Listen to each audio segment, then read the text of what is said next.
we're all so like busy trying to live our best life that we're out at Sushi Samba for drinks, but that's not that conversation that is going to open up someone. How are you actually feeling inside?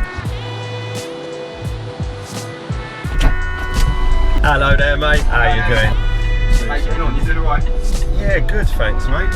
So you're off to Comic Relief then? That sounds interesting. What, do you work there? Yeah. I work in the side of the organisation that sort of decides how we distribute funding, which organisations we support in the UK and around the world as well. But you know, we're trying to kind of raise awareness of certain issues and I guess educate the public a little bit. Like, you've got World Mental Health Day. It's a really good opportunity. It's just about people thinking, how can I talk to my friends about mental health? How can I support them?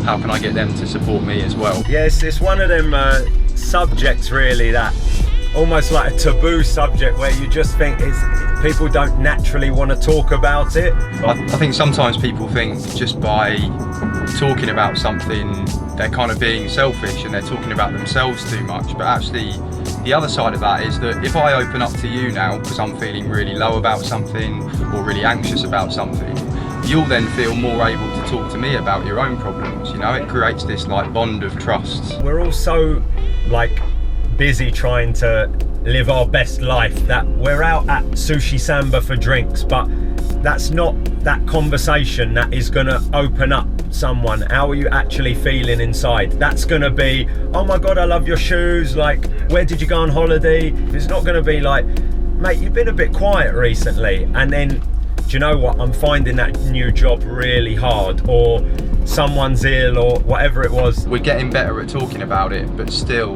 no one's saying it's easy. The hardest conversations I've had with mates though have been where they literally can't identify why they're feeling so low or why they're feeling so anxious. You know, they can't see what the trigger is, and it's a really hard conversation to have. So I would say to people when they're having those conversations, just listen. You know, just let people talk to you, let them try and explain in their own words how they're feeling, and if you can, then play that back to them.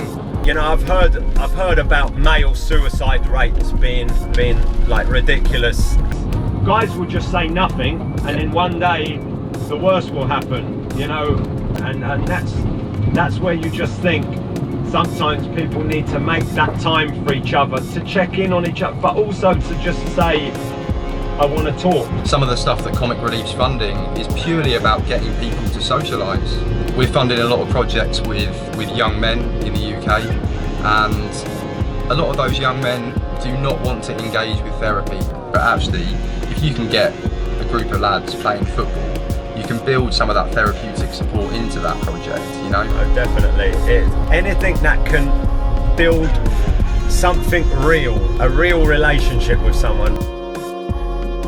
It's been really nice chatting to you, mate. Yeah, you too, Oscar. You take care. Good luck with all the work. It sounds like you're doing some really great stuff, mate. Cheers, mate. Stay out of that rain. It's good for business. Yeah, sure, yeah. See you later, mate. Thanks.